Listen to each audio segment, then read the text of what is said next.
तीन व्यक्ति एक सिद्ध गुरु से दीक्षा प्राप्त कर वापस लौट रहे थे। गुरु जी ने उन्हें आध्यात्मिक ज्ञान के साथ साथ व्यावहारिक ज्ञान की भी शिक्षा दी थी। तीनों तमाम ग्रंथों पुराणों पर चर्चा करते आगे बढ़ते जा रहे थे। बहुत समय चलने के बाद उन्हें एहसास हुआ कि अब उन्हें कहीं विश्राम करना चाहिए और रात गुजार कर ही आगे बढ़ना चाहिए।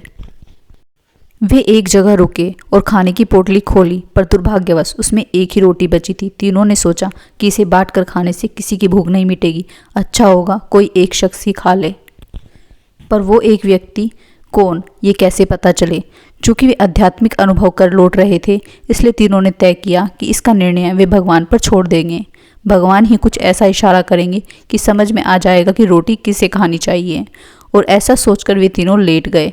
थके होने के कारण जल्द ही सबकी आंख लग गई।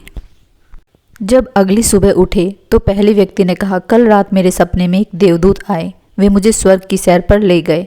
सचमुच इससे पहले मैंने कभी ऐसा दृश्य नहीं देखा। असीम शांति, असीम सौंदर्य मैंने हर जगह देखी।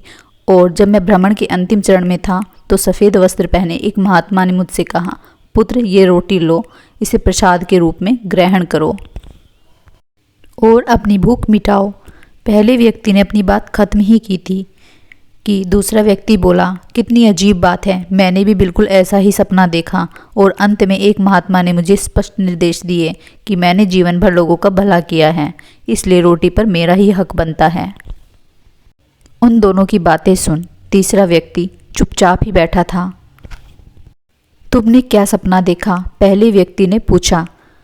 तीसरे व्यक्ति ने, मेरे सपने में कुछ भी नहीं था, मैं कहीं नहीं गया और ना ही मुझे कोई महात्मा दिखाई दिए। लेकिन रात में जब एक बार मेरी नींद टूटी तो मैंने उठकर रोटी खा ली। अरे तुमने ये क्या किया? ऐसा करने से पहले तुमने हमें बताया क्यों नहीं? बाकी दोनों ने गुस्से से पूछा। तुम दोनों अपने अपने सपनों में इतने दूर चले गए थे। तीसरे व्यक्ति ने कहा, और कल ही तो गुरुजी ने हमें बताया था कि आध्यात्मिक ज्ञान के साथ साथ व्यावहारिक ज्ञान का महत्व समझना चाहिए। मेरे मामले में भगवान ने जल्द ही मुझे संकेत दिया कि भूखे मरने से अच्छा है कि रोटी खा ली जाए, और मैंने वही किया।